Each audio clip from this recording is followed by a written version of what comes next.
Bonsoir et bienvenue sur Conte Fécond. Alors ce n'est pas la première fois qu'on va parler d'objets hantés, mais dans cette vidéo il s'agit d'une poupée. Parce qu'aujourd'hui Morgane, qui est une abonnée de la chaîne et qui connaît les vidéos, nous raconte une histoire qu'on pourrait dire quand même à glacer le sang et qu'elle a vécue lorsqu'elle était enfant. Alors moi c'est Morgane, je vais avoir 25 ans au mois de mai, je suis actuellement mère au foyer d'une petite fille de 3 ans. Sinon je suis technicienne de laboratoire, donc je peux faire tout ce qui est analyse médicale. Bref, elle a vécu une histoire vraiment très intrigante justement avec une poupée qui n'est pas celle-là, mais j'avais envie de vous la présenter, même si vous l'avez peut-être déjà vue dans une vidéo. Elle n'a pas de nom, elle s'appelle comment? Écoutez, justement, suggérez-nous des noms en commentaire et puis le plus liké du coup l'emportera quoi, tout simplement. C'est parti du coup pour la vidéo.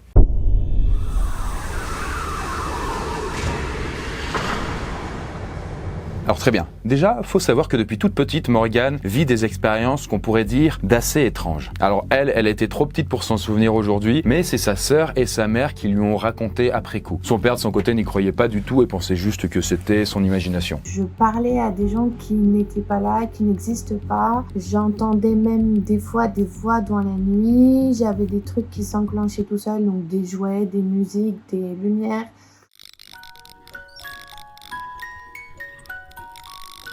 Et ça, c'était du coup avant l'événement avec la poupée. D'ailleurs, c'est assez ironique, mais elle n'aime pas les poupées. Elle est plus du style garçon manqué. Mais ses parents tenaient vraiment à lui offrir une poupée mécanique quand elle était petite. C'est-à-dire du coup une poupée qui pouvait parler. Du coup là, vous voyez les photos de la poupée en question. En fait, elle avait une peau qui faisait effet réel. Elle ouvrait la bouche, elle ouvrait les yeux, elle parlait, elle disait plusieurs choses. Et cette poupée m'a toujours fait flipper quand j'étais petite, à tel point que j'avais demandé à mes parents de retirer les piles et que j'y ai jamais vraiment joué.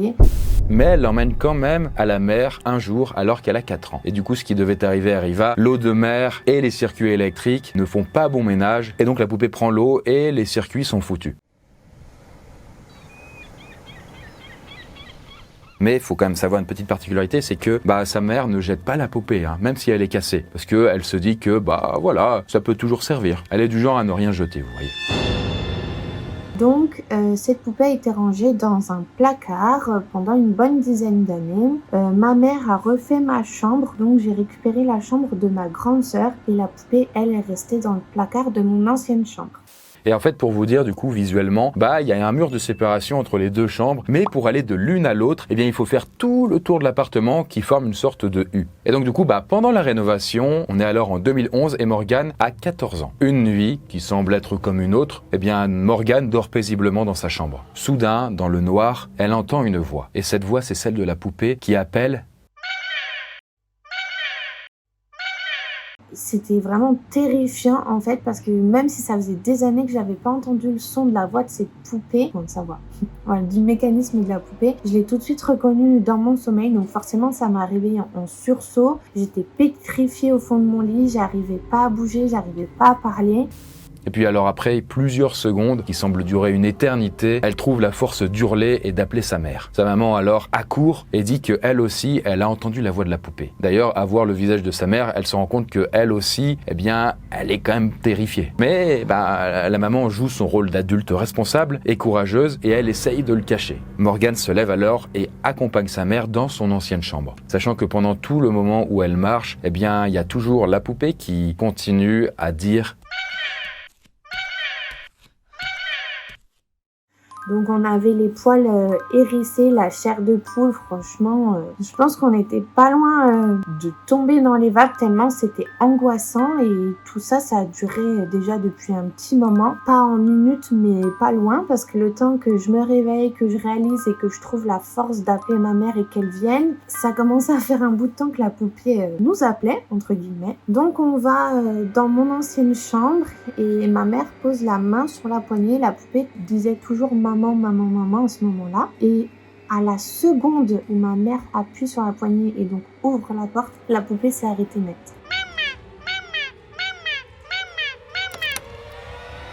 Là, Morgane et sa mère se regardent. Elles ont d'autant plus peur que la poupée s'est arrêtée pile au moment où elle a touché la poignée de la porte. Du coup, la mère prend son courage à deux mains et ouvre la porte du placard. Bon, à ce moment-là, il y a un petit bazar, donc elle fouille et elle finit par mettre la main sur la poupée qui est rangée au fond. Car du coup, en fait, les enfants de sa sœur, qui elle est plus âgée, ne jouent pas non plus avec la poupée. Là, elle essaye du coup de rassurer sa fille en lui disant « Chérie, on a peut-être laissé les piles et c'est juste un faux contact, c'est tout. » Et puis alors, elle ouvre le compartiment des piles et là, dedans, il n'y a absolument rien. Aucune pile. D'ailleurs, les circuits de la poupée sont tous oxydés, puisque comme je vous l'avais dit, il y a une dizaine d'années, elle l'avait emmenée à la mer et ça l'avait niqué. Là, la mère et la fille se regardent, elles reposent la poupée et elles ne savent pas quoi faire. Puis finalement, elles décident d'aller se recoucher, mais évidemment, Morgane ne fermera pas l'œil de la nuit. Encore aujourd'hui, je ne sais pas pourquoi ni comment cette poupée s'est mise à parler plus de 10 ans après, sachant qu'il n'y avait plus de piles et que les mécanismes étaient foutus. Donc l'histoire aurait pu s'arrêter là, ma mère aurait pu décider de jeter la poupée, etc. Mais on n'a rien fait de tout ça. Pourquoi ? Parce qu'en fait, ma mère est très superstitieuse, très croyante dans tout ce qui est surnaturel, esprit, et moi aussi. Et elle avait peur que la poupée revienne sous une autre forme, ou qu'elle vienne nous faire du mal ou je ne sais trop quoi. Donc moi j'avoue que ça m'a bien fait rigoler sur le moment, mais j'ai pas rigolé longtemps.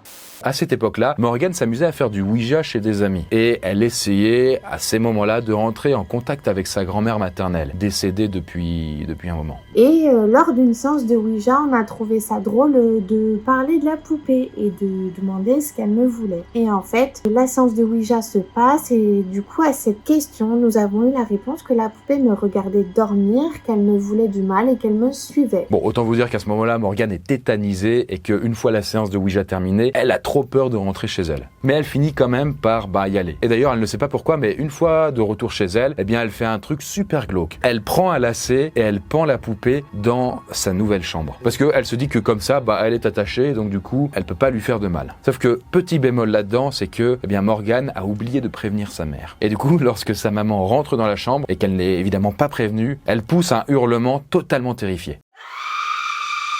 Là, du coup, la maman décroche la poupée et elle l'assoit sur le bureau dans l'ancienne chambre de Morgane. Et du coup, tous les jours, la mère rentre dans la chambre, là où il y a la poupée, et elle lui caresse la tête. Parce que quand même, je vous rappelle que la maman est quand même superstitieuse et qu'elle se dit que, pour pas que la poupée le prenne mal, il faut lui montrer de l'affection. D'ailleurs, elle lui dit bonjour et elle lui demande d'être gentille. Comme pour essayer, donc, comme je vous ai dit, de conjurer le mauvais sort. Et du coup, en fait, la poupée reste ainsi, assise dans cette ancienne chambre pendant des années et sans qu'aucun autre événement ne se reproduise. Donc cette poupée est restée 6-7 ans sur le bureau où ma mère, dans un premier temps, tous les jours allait la voir, puis de moins en moins. Mais à chaque fois qu'elle la voyait, elle continuait ce rituel, entre guillemets, de lui caresser les cheveux et de lui dire bonjour et lui demander d'être gentille avec nous. Et donc du coup, au bout d'un moment, Morgane finit par devenir grande et par quitter le foyer familial. Mais de temps en temps, elle revient voir sa maman. Et du coup, quand elle revient dans la maison et qu'elle passe par inadvertance, on va dire du coup, dans son ancienne chambre et qu'elle voit toujours la poupée assise sur le bureau avec ses yeux en billes de verre et sa peau réaliste, systématiquement, elle est tétanisée. Et d'ailleurs, elle en parle à sa mère. Elle lui dit « Mais maman, pourquoi tu fais ça? Arrête de la garder comme ça. » Et elle lui dit qu'il faudrait qu'elle la balance. Mais sa mère refuse. Elle doit garder la poupée. Et le jour où ma mère a déménagé, elle a déposé la poupée dans des objets encombrants en bas de son ancien immeuble et voilà. Donc du coup, la poupée, on n'en sait pas plus, on ne sait pas ce qu'elle est devenue, si elle est partie à la poubelle, brûlée, ou si des gens l'ont récupérée, mais voilà.